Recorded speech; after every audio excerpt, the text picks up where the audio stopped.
Brian's family lived very poorly. He wore old clothes, but he was confident and had an inquisitive mind, and for that he repeatedly received praise from the astonished teachers. His classmate Vivian disliked this newcomer from the first day of his appearance at school, and he irritated her immensely. Her father was a big shot in the city. He had a business, influential friends, real estate, and a beautiful wife. Vivian's favourite activity became teasing Brian and humiliating him in public. She found special pleasure in embarrassing him and setting other classmates against the boy. One day Brian went into the store before school to buy a bun for lunch. Suddenly Vivian spotted him and passed by demonstratively, and when she noticed the clutched change in Brian's hand, she hit him on the hand. Coins with a jingle scattered on the floor. "Oh, looks like someone's going to be out of lunch today," Vivian said with an angelic voice, and her eyes stared at Brian triumphantly. "Here, take it."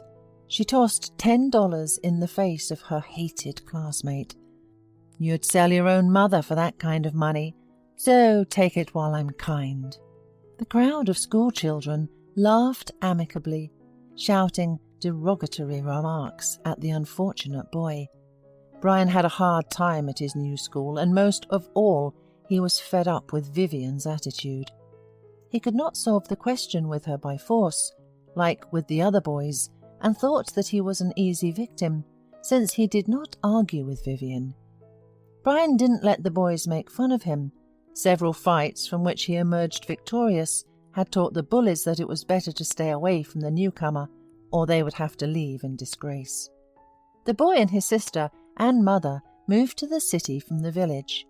The family no longer wanted to languish there, and Mrs. Thompson decided to move. The father of the family had been dead for 6 years. He was a skilled tractor driver, a respected man in the village, but oncology spares no one. It took away the family breadwinner. That is how Mrs. Thompson and her children ended up in the city. They rented a house on the outskirts of the city and began to adjust their lives. Brian immediately found a part-time job, working as a loader at a small grocery store nearby. It was not an easy job, but it provided a much-needed extra income to the family budget. Mrs. Thompson got a job as a cleaner, and Brian, as the eldest child, tried to help her in everything. The boy found solace in math, physics, and computer science classes. Most of his classmates had difficulties in these subjects, but not him. Teachers admired the gifted student and sent him to Olympiads and helped him find like-minded people. "Son, I'm so proud of you. You're my good boy, my hope," Mrs. Thompson babbled happily when she saw her child's grades. The woman was happy about her son's success because he became the best in the class, but because of the eternal lack of money in the family, old clothes and other views on life, Brian failed to achieve respect in class. He often envied those silly classmates who kept up with the times and looked modern. People paid attention to them. Girls sent them love notes, while he was alone in class. One evening there was a serious conversation between mother and son. "I've told you I'm not going. Why do you want to waste your money?" resented Brian, who did not want to discuss his true desire to be away at prom. "You don't need to think about the money," the mother coaxed him. "I'll get it, and we'll buy you a great suit. I want you to relax and have fun, too. It's a school prom. There'll be dancing, a concert." "It's a useless activity. I'm not interested," the boy repeated. "Nobody likes me there. I don't see any fun in propping up the walls all night." Almost 10 years have passed since those unpleasant and bitter school days. It was not a good time for Vivian's family. Her father became seriously ill and passed away. Her mother, who had always delighted the eye at society parties, turned out to be quite far from running a business. After several unsuccessful transactions, the company went bankrupt. Vivian was beyond angry with her mother. "Why are you doing this to me? Didn't you and Dad have any plan for an occasion like this? Why haven't you taken care of it?" "I've never worked and never intended to," screamed the girl in hysterics. The mere thought of having to report to someone and count the money made her terrified. "Honey, what can I do? Your daddy was our only hope. I can't do anything, and now I'm convinced of that. If you do nothing, we'll have to say goodbye to the house and rent a flat," almost cried the woman. Thanks to the reputation of her late father, Vivian got a job as a secretary in a trading company. But soon she got tired of listening to the reproaches of management and decided to use her other talents. Bernard, a 45-year-old director of the company, seemed to be the perfect candidate for the role of someone who would provide her with financial independence. The divorced, childless, balding man did not believe that happiness and adventure were still possible for him, but the sincere, as he thought, crush of the young beauty helped him to believe again in himself and that the women were still interested in him. "You're so reliable, so smart," whispered Vivian to Bernard, hoping to get married sooner. "No one professional can compare to you. Believe me, I've seen many in my father's company. I miss him so much sometimes, and you remind me of him. Dad always took care of me, and you make me feel like a little girl." "And I feel like a boy in love again. For you, I'm ready to move mountains," admitted the man, not seeing the catch of his young beloved's actions. "Soon we will get married, and everyone will be jealous of our happiness." After the wedding, Vivian got a taste of the luxurious life again. Expensive restaurants, resorts, and again she didn't care how much she wasted on beauty industry masters. But soon Vivian's fabulous life came to an end once again.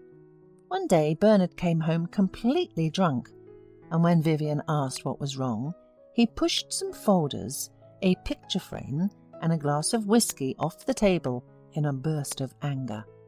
"The owner of the company, the fool, anointed some youngster to take my place. He said that my methods were outdated, that I was not showing the right results. But I've given my whole life to this company. This is some guy named Brian Thompson. Never heard of him before. Where did they dig him up?" Hearing the name of a classmate she had mocked in her school days, the woman sunk pensively into a chair. A month passed. Bernard had been ousted as director after all, and now he was an ordinary manager with a modest salary. Vivian understood that now he was useless, old, and there was no need to hold on to him anymore. Desperate times called for desperate actions, and the woman decided to meet Brian face to face. She decided to try the same trick she had tried with Bernard. For her meeting with the new director, she chose a provocative outfit, hoping to charm him. She knew that Brian was single, and she hoped to make him fall in love with her and get rich again. "Brian, I'm glad to see you," she chanted as she burst into the man's office, not listening to the secretary's protests. The suit fits you. You look so solid in it." "Hello, Vivian. Are you here on business? I have a meeting in half an hour. I can't spare you much time," he replied in a business-like tone, putting folders of documents in his leather briefcase. "Why are you so cold to me? I'm just stopping by out of an old friendship. After all, you were such a brainiac in high school. No wonder you've risen so high." "Did you come to talk about the past?" asked Brian, looking questioningly at the woman who came over to his desk and sat down on the very edge, putting her leg over her leg.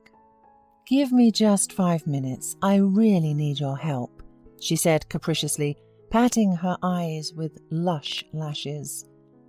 "I'm having some difficulties at work, and you're the big boss now. Don't leave your classmate in trouble. Help me. You may have heard, my father is dead. My mother and I are broke now, and she is often sick. All hope is on me, but I'm not used to hard work. Look at me."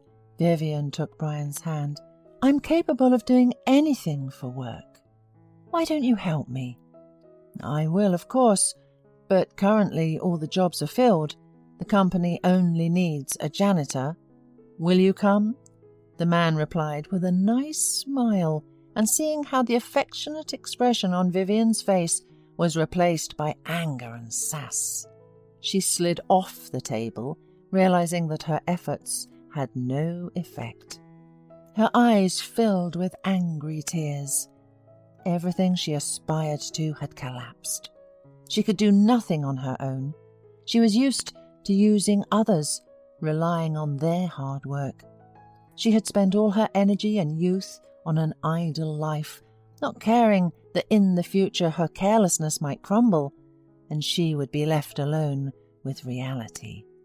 She should not have been frivolous about her studies, mocking people, because now no one will be kind to her. No one cares about the pathetic, bankrupt party girl, who without a powerful father is nothing of himself.